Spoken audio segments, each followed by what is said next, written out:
jërë ngeen jëf mbokki internet yi Buzz Total TV yooyu ñu ñuy topp saa su ne way leen tey abonné di partager di like vidéo bi baax a baax. mën na na yow ma la suura lañu jàppoon ki la di Ousmane Sonko bopp ba tey mën nañ ne mi ngi si kasa bi ñii di ay patriote di Pastef ñoom ñu si bëri bëri ba tey ñuy wéy di continuer di méttilu rek di xamle ne kii di président Ousmane Sonko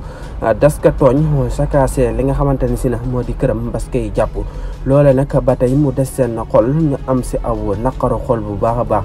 ba tey loolee teewul ñu bàyyi benn yoon ki nga xamante ne moo di président Ousmane Sonko su chaîne yi estat yi ak ko mënti gis seen i publication ña ngay féddali seen coloré si ki nga xam ne moo di Ousmane Sonko di xam ne rek moo doon seen candidat élection yi 2024. loole nag boobele candidature Ousmane Sonko ba tey léeragul ndax dina bokkam du bokk ñu si bëree bëri seeni xel daal ma ngi say jeexi jaaxal ndax dina bokk wala du bokk moom président Ousmane Sonko parce que nag liste daan ndax dina mën a dem si ay élection ñii di ay Pastef les patriotes nag ñoom